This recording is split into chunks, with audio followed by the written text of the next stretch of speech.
अल्लाह ताला ने मुस्लिम लीग नून को तारीखी फतह अता फरमाई। ये एक बाई इलेक्शन नहीं था, बेसिकली एक रेफरेंडम था। शलोबर कबीले और कौम के लोग वजीर आला खैबर पख्तूनख्वा सोहेल अफरीदी की अपनी ज़मीनें हैं, अपने खेत हैं, जहाँ पर ये भंग की काश्त, उसकी फसल तैयार है, कटी हुई पड़ी है, फिर ये मार्केट में मनशियात इससे तैयार होगी और फिर वो पूरे तूल अर्ज़ में वो जाके वो फैलेगी। बिस्मिल्लाहिर्रहमानिर्रहीम, अस्सलाम वालेकुम नाज़रीन, आप देख रहे हैं news one tonight with me Syed Asim Raza. गुज़श्ता रोज़ होने वाले ज़िमनी इंतखाबात जो कि PTI के लोगों को नाअहल होने के बाद, जिसमें हम कौमी असम्बली और सूबाई असम्बली की नशस्तों की बात करते हैं, उस पर मार्का जो था वो हुआ। बज़ाहिर ये कहा गया कि पाकिस्तान तहरीक इंसाफ ने उसमें बाइकआउट किया, लेकिन बज़ाहिर जो हकीकत सामने आई उसमें मुकाबला बराबर रहा। यानी बराबर इस लिहाज से कि वहाँ पे उनके कैंडिडेट्स मौजूद थे जो कि आज़ाद उम्मीदवारों के नाम पे खड़े थे, और मार्का किसके नाम रहा? पाकिस्तान मुस्लिम लीग नून के। यानी कि उन्होंने बड़ी कामयाबी के साथ तमाम ऑलमोस्ट नशिस्तें जो हैं वो जीत ली, और इस तरह यूँ जो पोजीशन है असम्बली के अंदर वो तब्दील हो चुकी है, और सादा अक्सरियत से ज़ायद सीटें जो हैं अब PMLN के पास हैं, और इवन कानून साजी के लिए अब उनको पीपल्स पार्टी की मुहताजी की ज़रूरत भी नहीं रहेगी। जो उनके दूसरे अलाइज़ हैं या इत्तेहादी हैं, उनके साथ मिलकर वो अपनी कानून साजी कर सकेंगे। तो ये तो एक सूरत हाल रही, लेकिन बैरिस्टर गौहर साहब ने कहा कि जी हमने तो इसका बाइकआउट किया था, इसीलिए टर्न आउट कम रहा, जबकि टर्न आउट जो था वो 42% कहा जा रहा है कि रहा, और उसको कहा जा रहा है कि ये रेफरेंडम था जो बानी PTI का नज़रिया था या उनका नैरेटिव था, उसके ख़िलाफ़ लोगों ने वोट दिया। यानी कि बानी PTI के हवाले से कहा यह जाता था कि वोट उनका होता है, वो जिसको भी खड़ा करें वो जीत जाता है। सबसे बड़ा अपसेट जो हरीपुर में ख़ुद KPK हुकूमत के अंदर, यानी कि जो हरीपुर की नशस्त के हवाले से जो अहलिया थी, हमने देखा कि ख़ास तौर पर जो वहाँ के हलके के अंदर उमर अयूब साहब की अहलिया को जो वोट पड़ा, लेकिन उसके बावजूद वो हार गई और PMLN को फ़तह हासिल हुई उधर। तो ये एक बहुत बड़ा अपसेट हमें नज़र आया, क्योंकि सारे वसाइल, सारी चीज़ें, और इसी हलके के हवाले से, तकरीर के हवाले से नोटिस मिला है इलेक्शन कमीशन की जानिब से CM KPK को वहाँ पे जलसे में उन्होंने जो तकरीर, इश्तियाल अंगेज़ तकरीर की थी। इन हवालों से प्रोग्राम में गुफ्तगू की जाएगी। हक़ाइक़ को देखते हुए आगे की सूरत हाल क्या बनती है।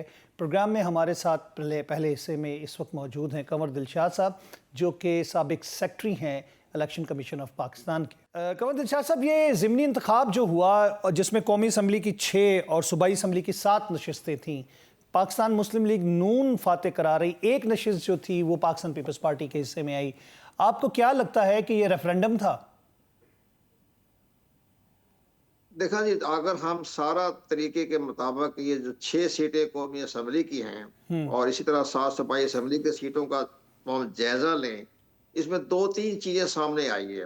पहली बात यह है कि सिस्टम नाकाम हो गया और जमहूरी सिस्टम जो है वो बराए नाम रह गया। और जमहूरी सिस्टम इसलिए बराए नाम रह गया कि जो पंजाब में जो उन्होंने कौमी असम्बली के लिए या सूबाई असम्बली के लिए जो टिकट दिए वो अपने रिश्तेदारों में तकसीम जी, मौरूसियत वर्कर्स को उन्होंने वाह जी, वर्कर को उन्होंने बिल्कुल इग्नोर किया है। ये बहुत बड़ा सेटअप हुआ है कि जनाब दामाद, चचा, भतीजे, भांजे सबको दे दिया, भाई सबको दिया। अतार व तारड़ साहब ने अपने भाई को दे दिया। तो पहली बात ये नजर आ रहा है कि जब आपने अपने भाइयों में ही टिकटें तकसीम करनी है तो वर्कर्स को भी एहसास होना चाहिए आपके जरिए उठाएं। तलाल चौधरी साहब के भाई, तलाल चौधरी साहब के भाई, राना सनाउल्लाह के भतीजे और उमर अयूब की अहलिया, मतलब पाकिस्तान तहरीक इंसाफ भी कम नहीं है इसमें। हाँ, वो भी देखे, मौरूसियत, वो भी उनको भी चाहिए था कि हाँ, अहलिया मोहतरमा घर की खातून है, वो डोमेस्टिक वाइफ है, तो उनको बजाय पार्टी के किसी इंतहाई अहम पार्टी के कारकुन जो जेलों में जाते रहे, कूड़े खाते रहे, जो भी करते रहे, तो उनको टिकट देना चाहिए था, वो नहीं दिया।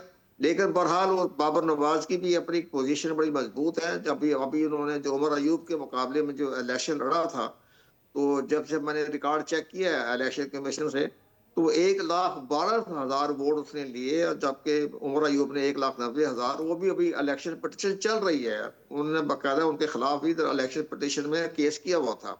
लेकिन बहरहाल ये तो एक अलग बात हो गई। अब आपका जो दूसरा पहलू पड़ता है वो ये हुआ है कि पंजाब में पीपल पार्टी का सफाया हो गया। अब जरदारी साहब जो है वो जो मर्जी दुबई बैठे रहें। मैं ये चाह रहा हूँ आपकी वसादत से, मैंने तमाम चैनलों में ये बात की है, अगर जरदारी साहब को दुबई अबू धाबी इतना ही पसंद है तो फिर अपना अवान सदर को भाई दुबई में अबू धाबी में शिफ्ट कर दें, तक भाई बैठ जाए। पर अफगान सदर यहाँ क्या कर रहे हैं? फेडरेशन के प्रेसिडेंट हैं, पाकिस्तान हालते जंग में खड़ा है, हमें इंटरनेशनल एस्टेब्लिशमेंट को भी देखना होता है। और सदर साहब हर वक्त दुबई, जब Abu Dhabi Dubai Abu Dhabi, जब आपने दुबई अबू धाबी में रहना है तो अपना अफगान सदर वहां शिफ्ट कर दें। अवाम क्या खिदमत कर रही है, हमारी इस्टेब्लिशमेंट क्या देख रही है? जब सारा बोझ पड़ गया है फील्ड मार्शल आसिम मुनीर पर, वो पूरे इंटरनेशनल कम्युनिटी को भी देख रहे हैं, तमाम इन्वेस्टरों को भी देख रहे हैं, और बड़ी बड़ी जो आलमी ताकतें हैं उनके साथ भी उनकी बातचीत चल रही है, वफद भी आ रहे हैं, तो सारा बोझ तो पड़ गया फील्ड मार्शल साहब पर, और जरदारी साहब मजे में दुबई बैठे हुए हैं। तो ये चीजें भी देखने वाली है। अच्छा कमर दिलशाद साहब ये बताइएगा से हम ये मैसेज अगर चला जाए हमारे आला इस्टेब्लिशमेंट को, तो गौर करें कि जनाब जब फेडरेशन का प्रेसिडेंट है मुल्क में नहीं रहना है तो उस फेडरेशन का हमने क्या करना है, उस सदर का क्या करना है हमने? इसी तरह 6 सीटें मिल गई हैं, अब इनको भी नवाज शरीफ को भी सोचना चाहिए। 6 सीटें मिलने के बाद इनकी पार्लियामेंट में पोजीशन जो है मजबूत हो गई है, अब इन्हें सिंपल मेजॉरिटी मिल गई है। अब सिंपल मेजॉरिटी मिलने के बाद ये आसिफ अली जरदारी के मोहताज नहीं रहे, जी बिल्कुल। अब उनके दायरे असर से इनको निकलना पड़ेगा, और सबसे पहले फैसला ये करें कि गवर्नर पंजाब को तब्दील करें। अब गवर्नर पंजाब जो है मुस्लिम लीग एन की तरफ से आना चाहिए, क्योंकि अब नजरिया जरूरत खत्म हो गया है। तो अब इन हालात को देखते हुए पूरा सिस्टम को लेके आप आ गए हैं। बाकी पीटीआई का छोड़े, वो तो अपना जो मर्जी करते रहे। केपी में वो तो ना एक ही बंदा नजर आ रहा है, ना तो उन्हें महंगाई का मसला, ना इंटरनेशनल, ना दहशतगर्दी, ना टेररिस्ट, वो सब एक ही नजर आ रहा है कि जी हमारे पीटीआई के बारे से हमारी मुलाकात नहीं हो रही, बस और कोई उनके पास एजेंडा नहीं है सिवाय एक ही एजेंडे के। तो उनकी मुलाकात करवा दें, हमारी एस्टेब्लिशमेंट भी देख रही है, हमारी अदलिया भी देख रही है, करा दें मुलाकात। वो क्या मुलाकात में क्या उसने करना है? तो लेकिन ये हालात देखते हुए हमें ही नजर ये आ रहा है कि अब इनके जो है दिन गिने जा चुके हैं, ये इनका पीपल पार्टी से इत्तेहाद खत्म हो जाएगा। वो इसलिए कि जो 18वीं अमेंडमेंट में अहम तब्दीली आएंगी, 18वीं अमेंडमेंट के स्ट्रक्चर को तब्दील किया जाएगा 28वीं अमेंडमेंट में, ये पीपल पार्टी कहाँ रहेगी? जी अच्छा कमर दिलशाद साहब, ज़िमनी इंतखाबात में टर्न आउट जो होता है वो बनिस्बत कम होता है। हमने माजी में 30% भी देखा, ये 42% रहा। बैरिस्टर गौहर साहब कहते हैं टर्न आउट कम इसलिए हुआ कि हमने बाइकआउट किया था, जबकि उनके कैंडिडेट खड़े हुए थे। कैसे देखते हैं आप इसको, इस टर्न आउट को? नहीं, बाइकआउट करना तो इनका एक बड़ा एक इनके शुरू से इनका एक वो है, हर वक्त बाइकआउट वॉकआउट बाइकआउट वॉकआउट। मैं आपकी वसातत का आपका बड़ा असर रसूख भी है, और अपने हाइपर वॉक प्रोग्राम भी आप करते हैं। आप मुझे ये बताएं, हमें जो सबसे बड़ी अहम बात आ रही है, क्या इंडिया का प्रेसिडेंट जो है वो दुबई बैठा हुआ है? वो कभी साल 2 साल 3 साल में कभी विजिट दिखाया कभी इंडिया के प्रेसिडेंट को बाहर जा रहा है? जबकि हमारा प्रेसिडेंट तो कभी चाइना गया 15 दिन गायब, कभी इधर गए 10 दिन गायब। इसी तरह ये सारे मामलात को देखते हुए हमें ये बड़ा अहम है। बाकी रह गया पीटीआई तो बाइकआउट किया उन्होंने, अपने जो भी उनकी पॉलिसी बन रही है, उन्हें पता है कि हमारा वोट बैंक दिन ब दिन कम होता जा रहा है, हमारी कोई हमारे नहीं है उनके पलड़े में कोई बात कहने की। केपी का भी सबसे बैड गवर्नेंस, यानी वो करप्शन की है अलीपुर गंडापुर ने कि दुनिया देख के हैरान है। छोटा सा जिला कोस्तान, ये भुट्टो साहब ने बनाया था जिला कोस्तान, जो कि बाहर से इमदाद आई थी जलजले की। उस जलजले की 1 अरब रुपए उस जमाने में 1975 में 1 अरब की इमदाद आई थी। उस 1 अरब की इमदाद से उन्होंने जिला कोस्तान बना दिया था। वो तो उनको जाता है करंट भुट्टो साहब को भी। और उसमें 40 अरब की करप्शन, जी यानी एक पटवारी इलाका, एक 40 अरब की करप्शन हो गई। तो क्या अलीपुर गंडापुर को शर्म नहीं आई कि वो बैठा हुआ था? वो कहाँ गया 40 अरब? तो आज आईएफसी कह रही है कि जनाब 13 खरब की करप्शन हो गई है पाकिस्तान के अंदर। तो छोटे से कोस्तान में 40 अरब की हो गई, तो वोट कहाँ से पड़ेगा? लोग महसूस नहीं कर रहे हैं कि क्या हो गया पैसा। इन हालात को देख अपनी शिकस्त को माने, अपनी गलतियां माने। हर मामले में धांधली होगी, हर गवर्नमेंट केपी में इनकी, वजीर आला इनका, पुलिस इनकी, ब्यूरोक्रेसी इनकी, तो अब बताइए धांधली कैसे हो गई? तो ये सारे मामला जो है ये सारे सियासी नारे होते हैं। बाकी पंजाब में तो ठीक है, उन्होंने अपने खानदान में तकसीम कर दी, तो वहां अगर किसी ने अपने ब्यूरोक्रेसी से मिलकर अगर कोई रिजल्ट आगे पीछे किया होगा तो करते रहे, कोई फर्क नहीं पड़ता। लेकिन यहाँ कंवर तो दिलशाद सबसे साहब, बड़ी क्या अहम बात क्या यह थी कि आपको केपी का तो हरिपुर के सामने वाला नताइज सवाल ही नहीं पैदा होता। हरिपुर के नताइज जो कि केपी के गवर्नमेंट की अपनी हुकूमत है, वहाँ पे ब्यूरोक्रेसी उनकी, पुलिस उनकी, स्टैब्लिशमेंट के हवाले से भी बात की जाती है, तो वहाँ पे कहीं ना कुछ मनूवरिंग के लिए इनके पास अपनी टीमें मौजूद होती हैं। लेकिन आपको नहीं लगता कि ये इनकी पॉपुलैरिटी ख़त्म होती जा रही है? जो कुछ बयानिए की बात होती थी कि बानी का बयानिया, खंबे को भी टिकट लगा देंगे वोट मिल जाएगा, तो हरिपुर में तो नताइज बरक्स निकले। अपने अपने अंदर का जायजा लें, मुल्क को हालात को देखते हुए अपने कैंपेन चलाएं, अपने वर्कर्स को टिकट दें। जैसे इमरान खान ने एक वर्कर को, अपने फाटा के एक मेंबर सूबाई असेंबली को उन्होंने बनाया वजीर आला, एक अच्छी रवायत पैदा की उन्होंने, ये दुरुस्त है मामला। लेकिन आइंदा टिकट देते टाइम भी जरा मोहतात रहें, अपने वर्कर्स को दे। वर्कर्स की बड़ी ताकत होती है, वर्कर्स को अगर आप नजरअंदाज करेंगे तो आपको वहां शिकस्त भी हो जाएगी, कामयाबी के इम्कान कम हो जाते हैं। अगर वर्कर खड़ा है तो कोई धांधली नहीं हो सकती, ये हकीकत है। लेकिन जहां आप रिश्तेदारों को टिकट देंगे तो वहां धांधली का तस्वर पैदा हो जाता है। तो इसी तरह से जैसे आप देखें ना, पंजाब की धांधली बड़ी मशहूर थी बुजदार के जमाने की।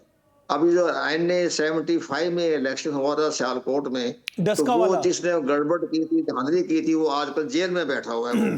वो जो ख्वाजा आसिफ का राइट हैंड था, वो असिस्टेंट कमिश्नर, तो वो सारी उसने गड़बड़ की थी 75 हल्का 75 में। लेकिन इलेक्शन कमीशन ने उस हल्के में दोबारा इंतखाबात करवा दिए, तमाम दबाव के बावजूद भी। तो ये इन हालात को, जहां अगर गड़बड़ हुई है, अगर कहीं हरिपुर में गड़बड़ हुई है या टेम्परिंग हुई है, पंजाब में टेम्परिंग हुई है, तो इलेक्शन कमीशन के पास जाएं। और सेक्शन 9 में साफ लिखा हुआ है, अगर सबूत पेश हो जाए कि इस हल्के में गड़बड़ हुई है, तो इलेक्शन कमीशन में इख्तियारात है कि चंद पोलिंग स्टेशनों पर इंतखाबात करवा दें या पूरे हल्के में इंतखाबात करवा दें।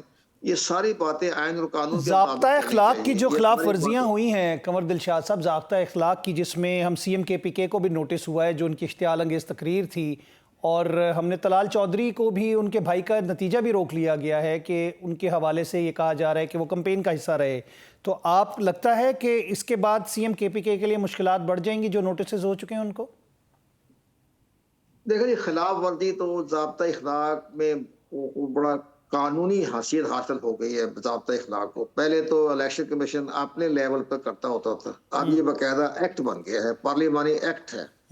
इसमें इन्होंने लिखा हुआ है कि अगर कोई खिलाफ वर्जी करता है तो पहली सतह पर, तो उसको 50,000 रुपये जुर्माना तक सजा दी जा सकती है, वो दी गई है। अब तलाल चौधरी, राना सनाउल्लाह और बाकी जितने भी चंद लोग हैं, अपना राजा रियाज वगैरह के, तो सबको जो 50,000 रुपये जुर्माने के इम्कानात हैं। लेकिन जो खैबर पख्तूनख्वा के, उसका भी 50,000 ही आएगा, क्योंकि चीफ इलेक्शन कमीशनर ने इलेक्शन के फौरन बाद जो उन्होंने इंटरव्यू दिया, उसमें उन्होंने तारीफ की है। उन्होंने वज़ीर आला KP को कहा है कि इन्होंने बड़ी खुशअस्लूबी के साथ इलेक्शन करवाए और लॉ एंड ऑर्डर का मसला पैदा नहीं होने दिया।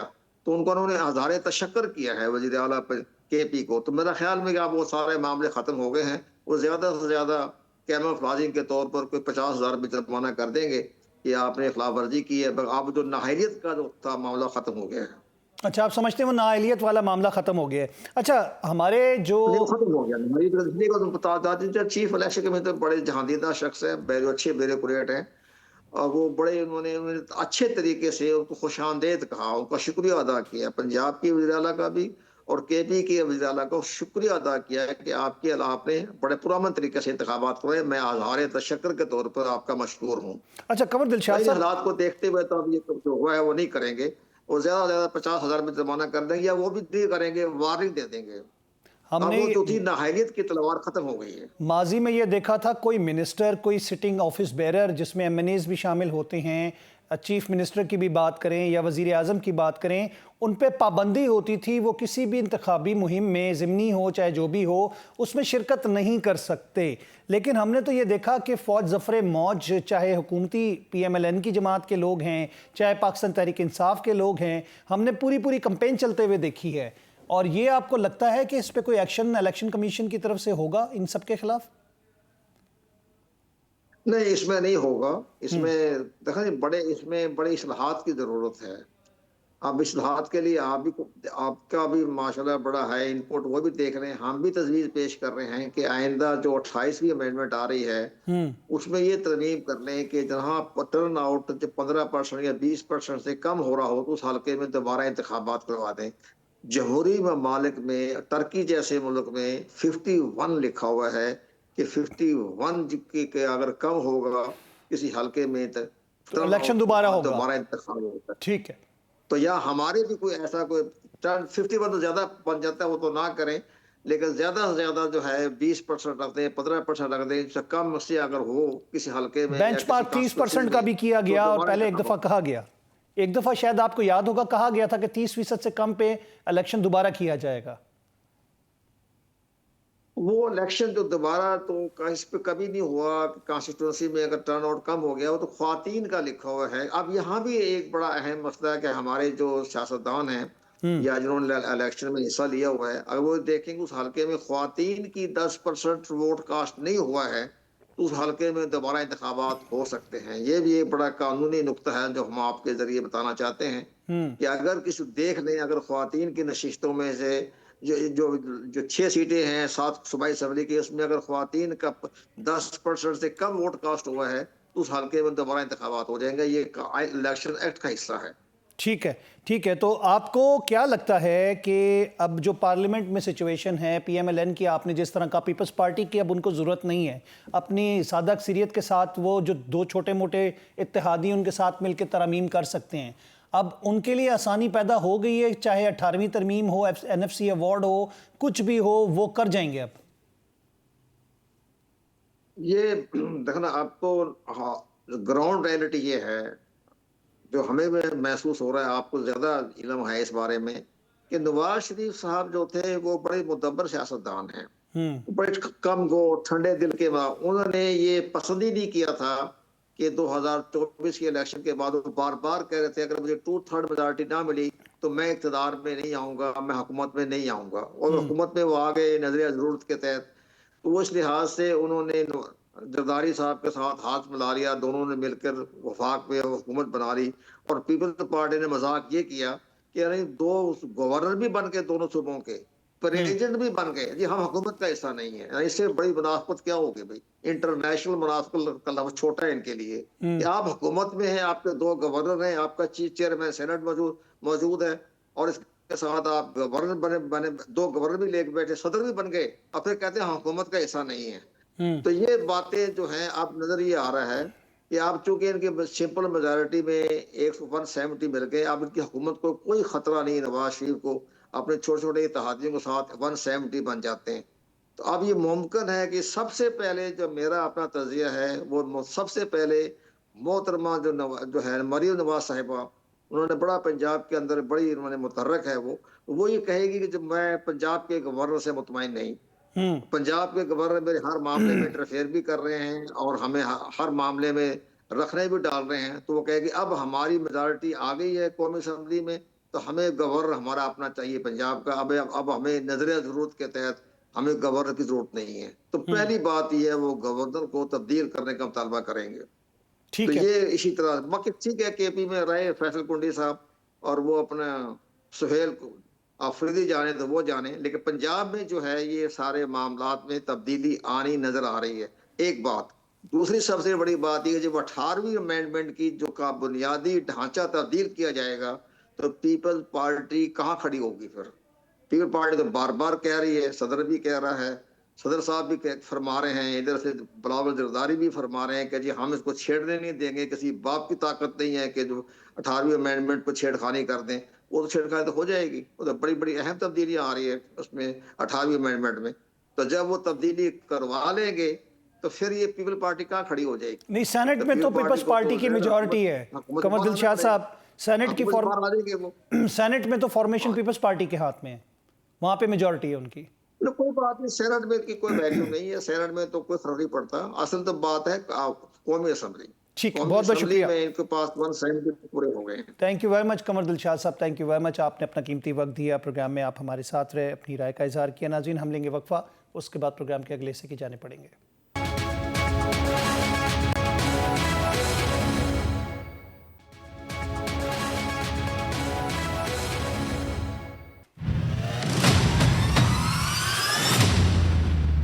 आज सिंध की भूमि, मेरे बहनों भाइयों, यह भारत का हिस्सा भले ही न हो, लेकिन सभ्यतागत रूप से सिंध हमेशा भारत का हिस्सा रहेगा। और जहां तक जमीन की बात है तो बॉर्डर्स तो बदल सकते हैं, क्या पता कल को सिंध भारत में फिर से वापस आए। हमें विश्वास है कि अगली लड़ाई सिर्फ एक डोमेन में नहीं होगी, मल्टी डोमेन ऑपरेशंस होंगे। लड़ाई स्पेस में भी होगी, साइबर में भी होगी, ईडब्ल्यू में भी होगी, इंफो वॉर में भी होगी। जीत जो है वो जमीन पर ही हासिल होगी। वेलकम बैक नाज़रीन, एक दफ़ा फिर खुशामदीद कहेंगे और आपका प्रोग्राम न्यूज़ वन टुनाइट में। प्रोग्राम में इस हिस्से में हम बात करेंगे बुज़दिलाना दहशतगर्दी का वाक़या जो कि FC हेडक्वार्टर पेशावर में पेश आया। अफ़गान नेशनल्स जो थे दहशतगर्दी में इन्वॉल्व थे, जिसमें सुसाइड बॉम्बर्स थे और 2 अटैकर्स थे जिनको उधर ही न्यूट्रलाइज़ कर दिया गया। उनको उसी जगह पे जिसमें 3 FC एहलकार शहीद हुए, उनको अंदर नहीं दाखिल होने दिया गया। 30 मीटर दूरी पे गेट पे ही उनको मार दिया गया। लेकिन अफ़गानिस्तान की जिसे कहते हैं ना कि जो प्रॉक्सीज़ हैं भारत की, जो फितनतुल हिंदुस्तान और फितनतुल ख़वारिज की हम बात करते हैं, वो बाज नहीं आए। अगर हम बात करते हैं पाकिस्तान से सीज़ फायर की भीख मांगने वाला अफ़गानिस्तान, उसके दरमियान मुज़ाकरात के लेकर अब तक जो उन्होंने अटैक्स किए उसको अगर हम देखते हैं 19 अक्टूबर से अब तक 24 अक्टूबर को हंगू में उन्होंने अटैक किया, रोड साइड बॉम्ब जो था आईडी लगाई। 30 अक्टूबर को कुरम में आईडी ब्लास्ट हुआ जिसमें 6 कैजुअलिटीज़ हुई। 10 नवंबर को वाना सुसाइड अटैक कैडेट कॉलेज पे किया जिसमें 9 कैजुअलिटीज़ हुई, जिसमें सिविलियंस और सोल्जर्स शामिल थे। 11 नवंबर को Islamabad suicide attack, 12 casualties civilians की हुई। 21 नवंबर Bannu attack on peace committee members जिसमें 7 कैजुअलिटीज़ हुई। और 24 यानी आज जिस तरह इन्होंने आज फिर ये हरकत की है पेशावर में FC हेडक्वार्टर में। इसके अलावा अगर हम बात करते हैं, भारत को अचानक से कुछ ना कुछ याद आता है और अहमकाना और इश्तिआल अंगेज़ बयानात जो हैं उनके वज़ीर दिफ़ा के और उसके अलावा उनके आर्मी की जो फोर्सेस के जनरल्स हैं वो बयान देते हैं जंगी जुनून में मुब्तला भारत जो है वो इस वक्त अपने औसान ख़ता कर बैठा है। उनका राफ़ेल तैयारा गिरता है, उसका इल्ज़ाम भी वो कोशिश करते हैं किसी ना किसी तरह अपनी नाकामियों को छुपाने के लिए किसी और पे डाल दें, कभी अमेरिका पे डालते हैं, कभी कुछ करते हैं। फ्रांसीसी कमांडर ने भी पाकिस्तान के जो मार्का हक के अंदर कामयाबियाँ हैं उसका डंका बजा दिया और जो भारतीय पायलट्स हैं उनकी सलाहियतों पर एक सवालिया निशान खड़ा कर दिया। हमारे साथ प्रोग्राम के हिस्से में मौजूद हैं ब्रिगेडियर रिटायर्ड हारिस नवाज साहब, दिफाई तजियाकार हैं। खुशामदीद कहते हैं ब्रिगेडियर साहब। थैंक यू ब्रिगेडियर साहब, बड़ा बुज़दिलाना अटैक जो कि आज पेशावर में हुआ वाक़या, आपने देखा कि तीनों जो दहशतगर्द थे वो अफ़गानी थे। अफ़गानिस्तान बाज नहीं आ रहा, भारतीय प्रॉक्सीज जो हैं वो उसी तरह एक्टिवेट हो रही हैं। इसका हल क्या नज़र आता है आपको? हमें अब इनको उसी तरह जवाब देना चाहिए जैसा हम पहले दे चुके हैं इनको? देखिए, बिल्कुल ऐसा जवाब देना चाहिए और हमने सबसे पहले तो अभी इकोनॉमिकली स्टिमुलेट करना शुरू किया है ताकि इनको पता चले कि पाकिस्तान के पास आर्म ट्विस्टिंग के लिए कौन कौन से हरबे हैं। हमने इनकी अभी लॉजिस्टिक सपोर्ट बंद की है, हमने तुर्कम बॉर्डर और चमन बॉर्डर को बंद किया है। उसके बाद इनके जितने भी अफगान ट्रांजिट का सामान आता था वो हमने रोक दिया है। जो अफगानिस्तान से इनका सामान आता है, फ्रूट हैं, डिफरेंट आइटम्स हैं, वो हमने बंद कर दिए हैं। इनको ये समझ आ जानी चाहिए कि हमें अफगानिस्तान से कोई ट्रेड नहीं चाहिए। इट इज़ ऑल पाकिस्तान से ये फ़ायदा उठाते हैं। हम 3 ट्रिलियन रुपीस का सालाना नुकसान उठाते हैं और यही गुड्स वापस फिर हमारे पास ये इलेक्ट्रॉनिक्स का सामान वापस आता है हमारे पास स्मगल होके और हमारे ट्रेडर्स को काफ़ी नुकसान होता है, छोटे ट्रेडर्स हैं। इसलिए ये हमने जो कुछ इनके लिए किया ये उसका सारी ज़िंदगी में हमारा अजाला पूरा नहीं कर सकते। हर जगह हमने इन सब किया, हमने किसी डिमांड की आप अपनी सरजमीन किसी टेररिस्ट ऑर्गेनाइजेशन को इस्तेमाल करने दी and that is the only thing we want. इतनी हमने इनके लिए मेहरबानी की है। ये इतने अफगान तालिबान रजीम थैंकलेस है, ये जाके आपके सामने ये जाके उनके इंडिया की गोद में बैठ गए हैं जो मुसलमानों को जुल्म और बर्दिशवा कर रहे हैं, वहाँ माइनॉरिटी के साथ जुल्म कर रहे हैं। यहाँ इनको कोई इस्लाम की फिक्र नहीं, ये इस्लाम के ठेकेदार बने पड़ते हैं। देख ले क्या इनका हाल है। और ये उसके बाद जिस तरीके से उनकी गोद में बैठे हुए हैं और फिर पाकिस्तान में दहशत करते, तीनों अफगान नेशनल पकड़े गए हैं, इसके मारे गए हैं और ये इनकी टेस्टेड अप्रूवल 100% ये शामिल है इनके अंदर, आप कोई डाउट नहीं जाएगा।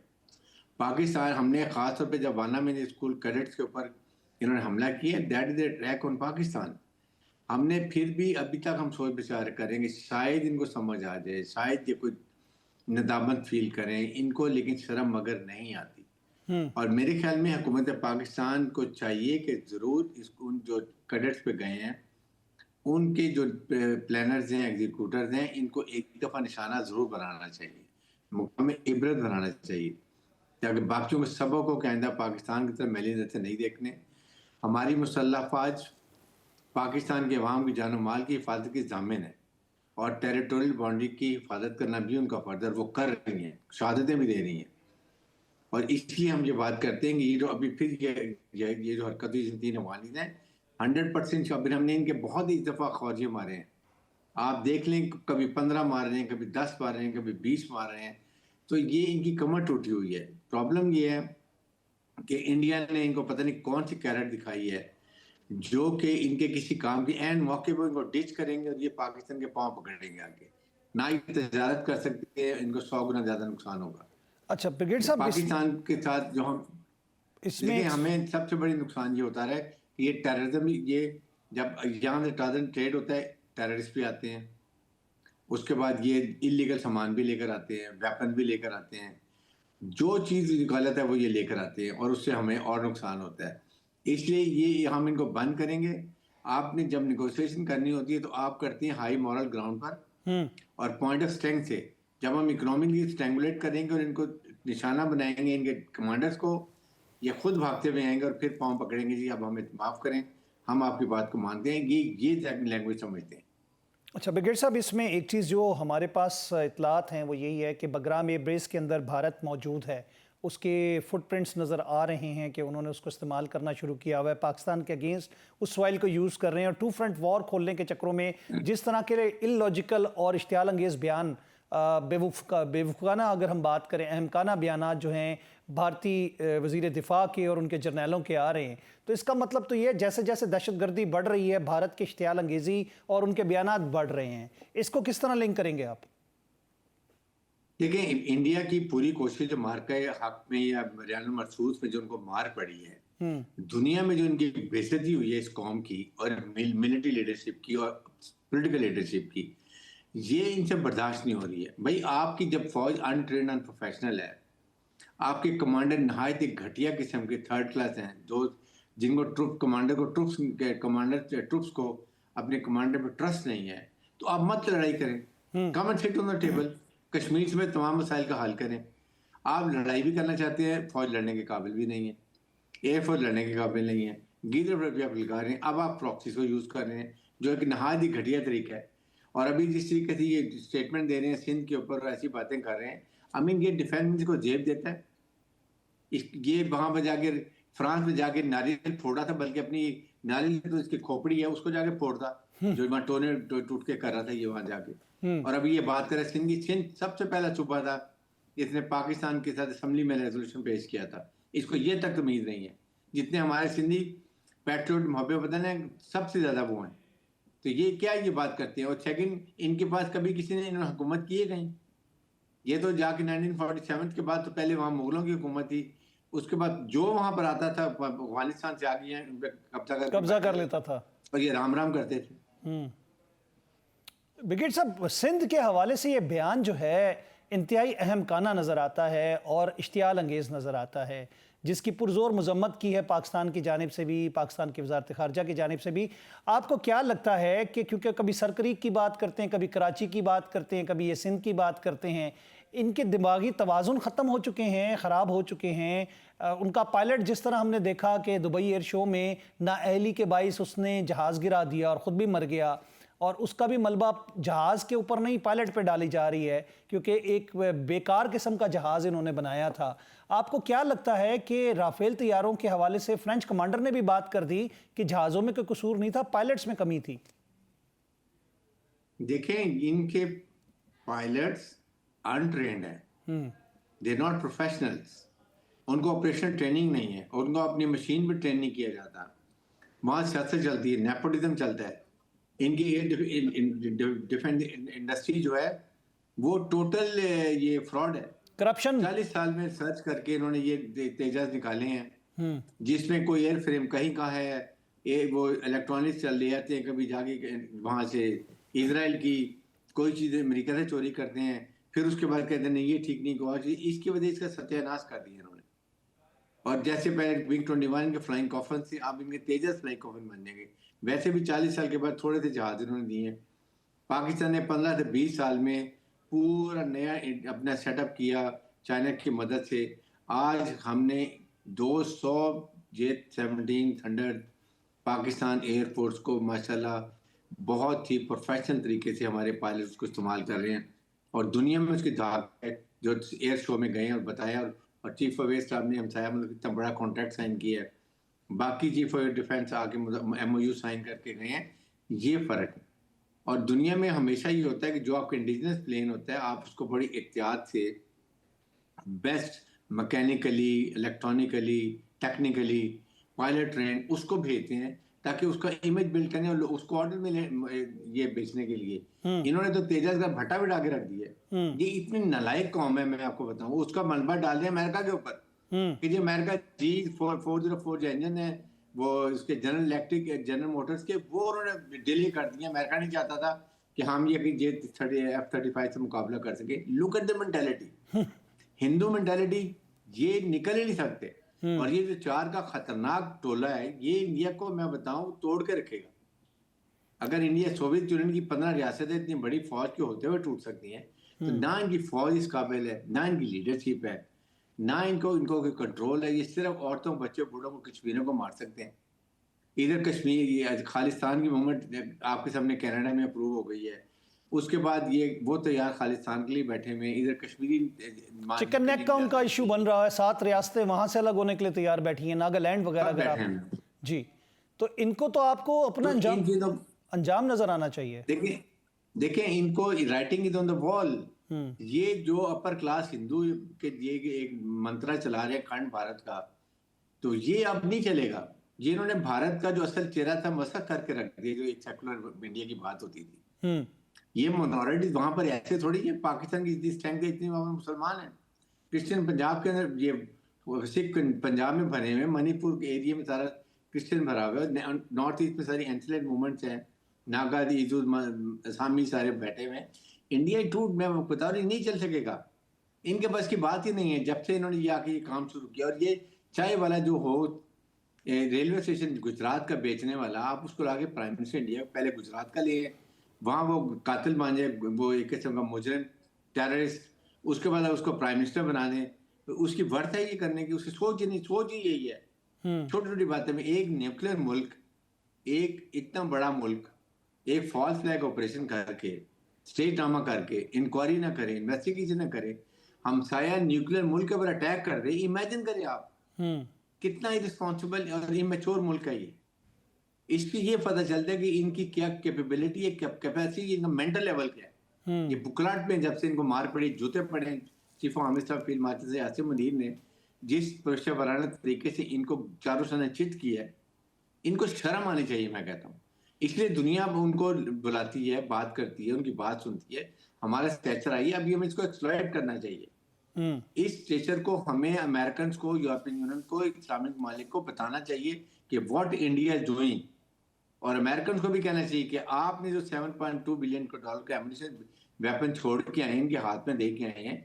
We are the only country which confronting against 24 terrorist organization of Balochistan. तो what you should give us support. आप हमें कम से कम मिलिट्री सपोर्ट दें, एपीसी दें, नाइट विंग फाइटिंग एबिलिटी दें, नाइट फाइटिंग हेलीकॉप्टर दें, ताकि we play hell with them. आप तो तमाशा देख रहे हैं बैठ के वहां पर कि दुनिया कर रही है, आप बैठे हैं। प्रॉब्लम और भी बहुत है ना कि नोबडी वांट्स पक्के एक इस्लामिक जो मिल्क इतनी बड़ी इकोनॉमिक पावर ना बन जाए, फिर अपने फैसले उनके मुल्क के मफादात में करेंगे। These are the problem, this is reality I am telling you. Thank you very much brigade साहब, हमें अपने कार्ड बहुत मजबूत खेलने हैं। बहुत बहुत शुक्रिया, thank you very much brigade साहब, आपने अपना कीमती वक्त हमें दिया, प्रोग्राम में अपनी राय का इजहार किया। नाज़रीन, हम यहाँ पे लेंगे वक्फा, उसके बाद अपने अगले गेस्ट के साथ दोबारा हाजिर होते हैं।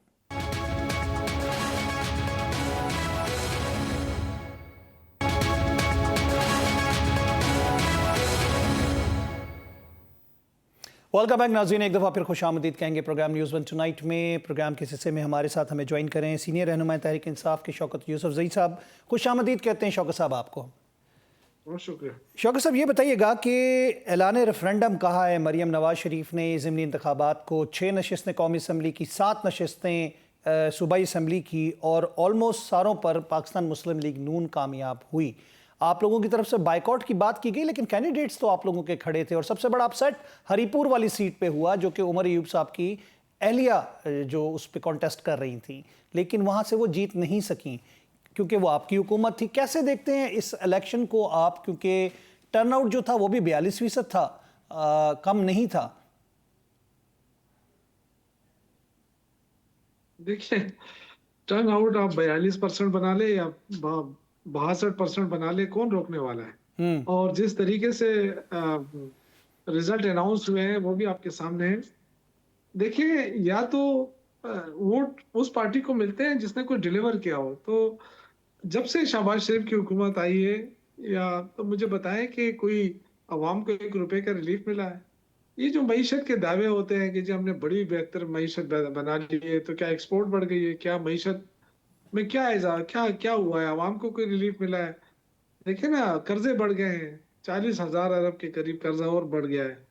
और मजे की बात यह है कि 503 अरब 5,300 अरब रुपए की जो करप्शन हुई है, जिसका जिक्र IMF की रिपोर्ट में हो, वो इतना बड़ा स्कैंडल आने के बाद भी ये हुकूमत जो है ना इस तरह के दावे करती है। मुझे बड़ा अफसोस होता है।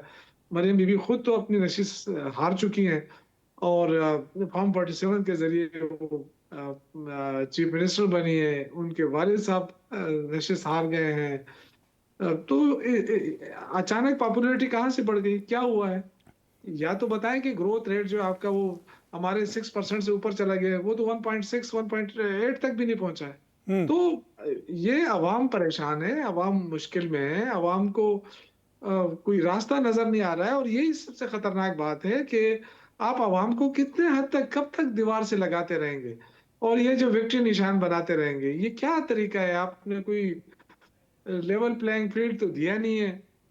पंजाब में भी आप देखें, कोई सियासी वर्कर अगर किसी पार्टी के लिए नारा लगाता है तहरीक इंसाफ को, उसको तो फौरन जेल में डालते हैं। कोई दफ्तर नहीं खोल सकता है, पार्टी ऑफिस नहीं खोल सकता है। तो ये देखें, इस वक्त जो है ना मिनी मार्शल लॉ है मुल्क के अंदर, और खतरनाक किस्म का मार्शल लॉ है सिविलियन, इसलिए कि कोई सियासी आजादी नहीं है, सियासी स्पेस नहीं दिया जा रहा।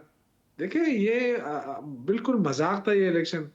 बेहतर होता है कि अगर आपने यही करना था तो फिर इलेक्शन प्रोसेस में जाने का कोई तुक नहीं बनता था। बस नोटिफिकेशन करा देते, नोटिफिकेशन से आप लोगों को मुंतखब करा के, सेलेक्ट करा के असेंबली में भेज देते।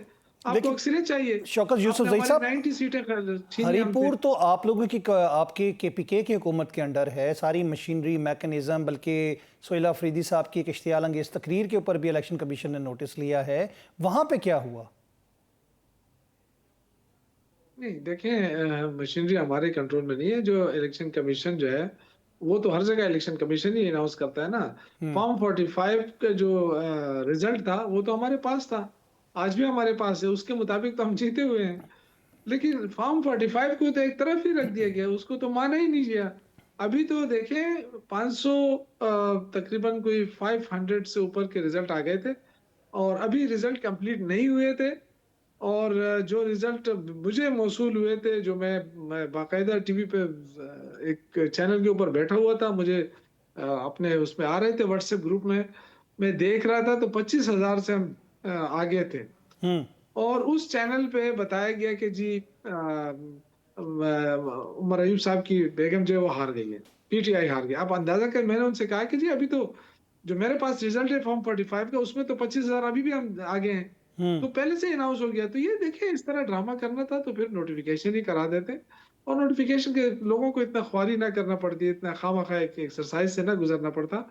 और इसीलिए इमरान खान ने कहा कि हम बाइकआउट करते हैं। उन्होंने तो बाइकआउट किया है, बाकी जो लोग खड़े हुए वो उनके अपनी मर्जी से खड़े हुए हैं, लेकिन इमरान खान ने तो बाइकआउट किया हुआ था। इसलिए उनको पता था कि इन्होंने जिस तरीके से, नाजायज तरीके से इन्होंने हमारे मेंबरान को नाअहल कर दिया, फिर हमें 90 सीटें हमसे मखसूस छीनी गई, तो हमें तो अंदाजा था कि इनको नशिस्तें चाहिए और ये हर तरीके से छीनेंगे। तो फिर इस प्रोसेस में जाने का फायदा क्या था? शौकत यूसुफ ज़ई साहब, ये बताइएगा कि आपने कहा कि जी इनको नशिस्तें चाहिए थी, हमसे छीनी गई। हम बात करते हैं अगर इलेक्शन कॉन्टेस्ट करके फिर उसके बाद आज़ादारियों के हवाले से, आप कहते हैं कि ये इलेक्शन मैनेज था और इसको आप चैलेंज करेंगे? देखिए, अब हम तो मैंने आपसे कहा कि इमरान खान ने तो कहा था कि इस इलेक्शन में जाए ना। अब देखिए, पार्टी फैसला करेगी डेफिनेटली। ये जो 2 सीटों पे हमने इलेक्शन कंटेस्ट किया, इसमें तो डेफिनेटली जाना चाहिए पार्टी को, और मैं तो सजेस्ट करूंगा कि जाए। लेकिन मसला ये है कि किसके पास जाए। जो पहले इलेक्शन ट्रिब्यूनल बने थे उनका क्या हुआ, और अब क्या करेंगे। तो जो पहले वाले फैसले वो अभी तक नहीं हुए, तो अभी मजीद क्या होंगे। मैंने तो वैसे कि देखिए, आवाम को मजबूर किया जा रहा है। आवाम जो है ना इस वक्त परेशान है। आवाम को तो रिलीफ नहीं मिल रहा है ना। कोई खाने पीने की अशिया में कोई कमी नहीं आ रही है, बेरोजगारी बढ़ती जा रही है, महंगाई बढ़ती जा रही है। इन हालात ने लोगों को ज़हनी तनाव का शिकार बना दिया है। और अल्लाह ना करे कि ये लोग जो है ना खुद निकले सड़कों पर और एहतजाज करें बगैर किसी लीडर के, तो वो बड़ा खतरनाक होगा।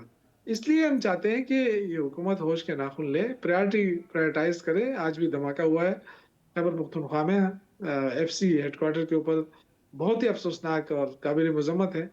तो मेरा ये ख्याल है कि हुकूमत को फोकस करना चाहिए कि दहशतगर्दी का खात्मा कैसे किया जाए, अमन और अमान को तरजीह दी जाए।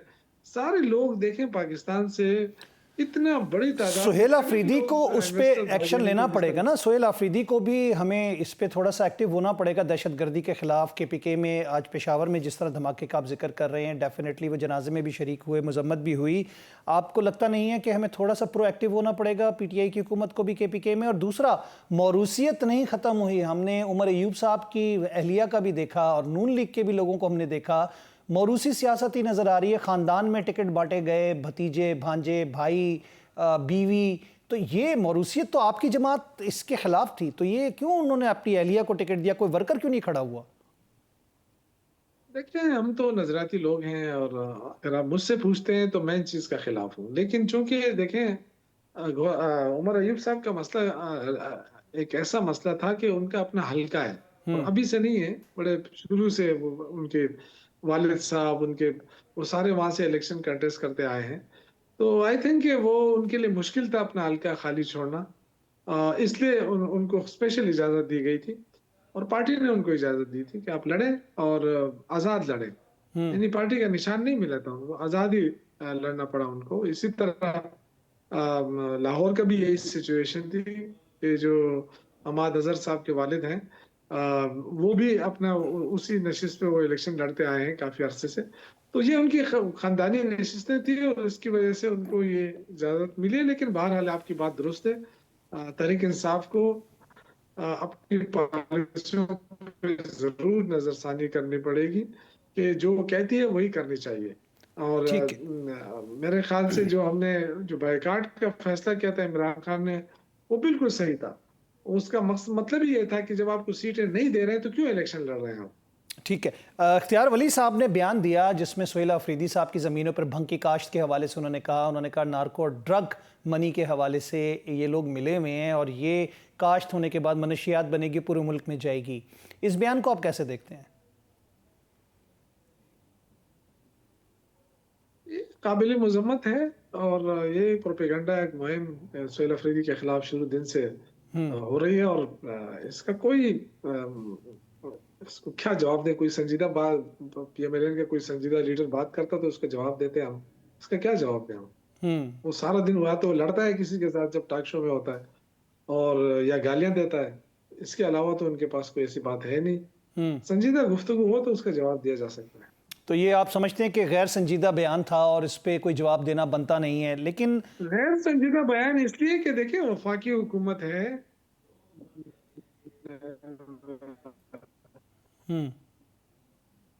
एजेंसियों के कंट्रोल, तो अगर है ना इस्लामाबाद में, और सबूत के साथ आ जाते।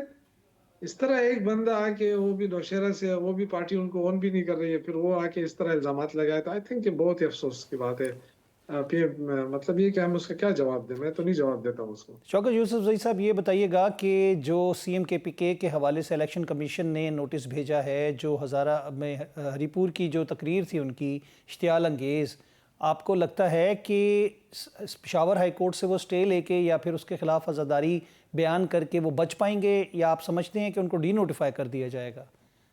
आपको क्या साजिश नज़र आती है? देखिए, इलेक्शन कमीशन नहीं, डी नोटिफाई तो किसी का बाप भी नहीं कर सकता है, इसलिए कि जो इस वक्त हालात हैं सूबे के, सबको पता है कि इलेक्शन कमीशन बायस है, और अगर ये हरकत की तो मेरे ख्याल से ये इंतहाई अफसोसनाक बात ही होगी, और ना ऐसे कोई सोच सकता है, ना ऐसे कोई कर सकता है।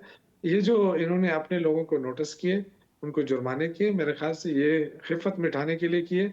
पहले इलेक्शन कमीशन को शायद ये अंदाजा नहीं था, वो ये समझते थे कि शायद जहाँ पे इलेक्शन हो रहा है उसी जिले में सुहेल अफरीदी ने खिताब किया है, वो जिला ही नहीं था, वो टवाल जिले में उन्होंने खिताब किया है।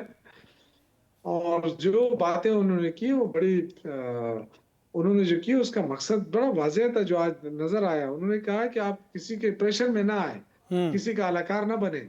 उन्होंने सुहेल अफरीदी ने ये तो नहीं कहा था कि आप किस पार्टी को वोट दें, उन्होंने वोट देने का नहीं कहा था, उन्होंने कहा कि अपने आप को न्यूट्रल रखेंगे, आप इस्तेमाल नहीं होंगे। तो ये तो अच्छी बात की है, कोई गलत बात तो की नहीं है।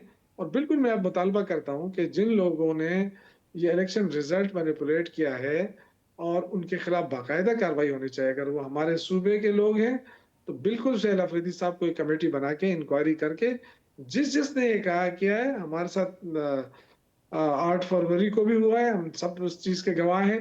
हमारे जो लोग हारे हैं पीटीआई के, उनके साथ जो सलूक हुआ, मेरे ख्याल से वही सलूक अब दोबारा दोहराया गया, और यही ब्यूरोक्रेट जो है वो इस्तेमाल हुए हैं। तो जो इस्तेमाल है उनके खिलाफ एक्शन होना चाहिए। जी बिल्कुल ठीक है, आप कहते हैं कि जो इस्तेमाल हुए हैं उनके खिलाफ एक्शन होना चाहिए, लेकिन वो एक जो कॉन्सेप्ट बना हुआ था ना कि वोट जो है वो बानी का है, और जो भी खड़ा होगा खंबे को भी टिकट लगा दिया जाएगा तो वोट मिलेगा।